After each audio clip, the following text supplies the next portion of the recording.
There is something very unusual about Krishna. He lived in the past, but he belongs to the future.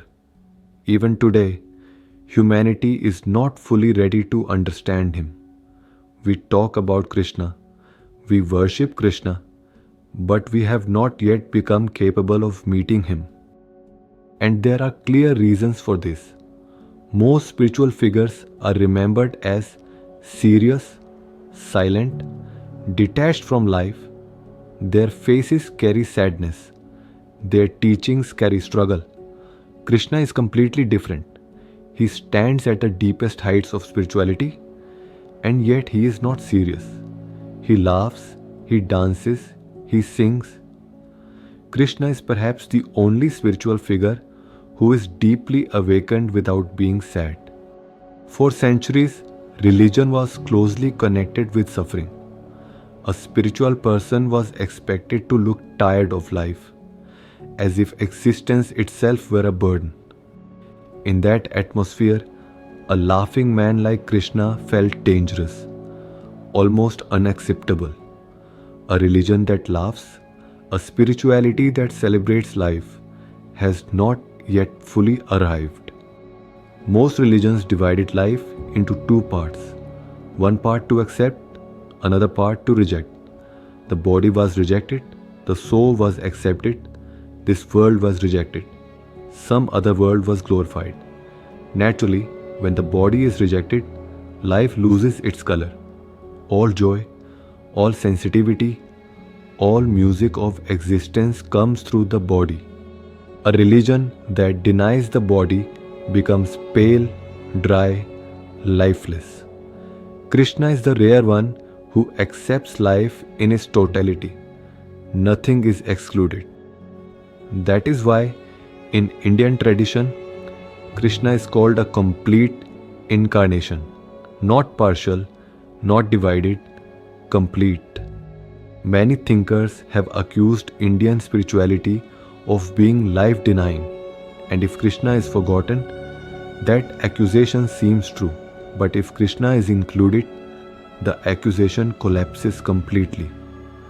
Krishna is like a small dancing oasis in a vast desert of denial. The tragedy is not that Krishna failed. The tragedy is that humanity was not ready. The human mind has always functioned in opposites: body versus soul, world versus God, pleasure versus purity. This inner conflict created sadness.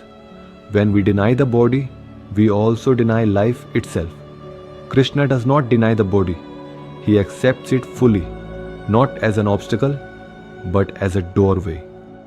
Modern psychology has now confirmed something important. Repression does not purify a human being, it destroys him. When a person starts fighting his own energies, he becomes violent toward himself. You cannot win a war against your own nature. Krishna understood this thousands of years ago. That is why Krishna is not a teacher of repression. He does not escape love.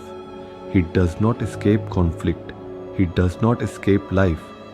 Even while experiencing the divine, he remains fully available to the world. Krishna is compassionate, yet he can stand on a battlefield. He understands non-violence, yet he is not afraid of violence. Because once you know immortality, death no longer frightens you. Once you know inner peace, outer chaos cannot shake you. Krishna does not choose one side. He transcends both. And transcendence is only possible when opposites are accepted together. That is why Krishna is difficult to understand. It is easy to understand someone who leaves the world and becomes peaceful. It is very difficult to understand someone who remains peaceful in the middle of struggle. It is easy to admire renunciation. It is very difficult to understand balance. Even those closest to Krishna could not fully understand him. And even today, people choose only one side of Krishna. Some choose the playful child. Some choose the philosopher of the Gita. Few have the courage to accept the whole because wholeness is dangerous. It demands maturity. This is why Krishna becomes more relevant as human understanding grows. Today we are slowly realizing that body and soul are not two, that matter and consciousness are not enemies, that nature and the divine are not separate. What we call matter is simply the visible form of consciousness. What we call consciousness is the invisible depth of matter. This is non-duality. And without this understanding, Krishna cannot be understood. The future belongs to integration, not denial, to transformation, not suppression. If you fight desire, it only becomes stronger. If you understand desire, it transforms. Energy does not need enemies, it needs friendship. Krishna's message is not escape, it is total acceptance. Live fully, love deeply, act completely, and remain inwardly free. That is why Krishna has a future.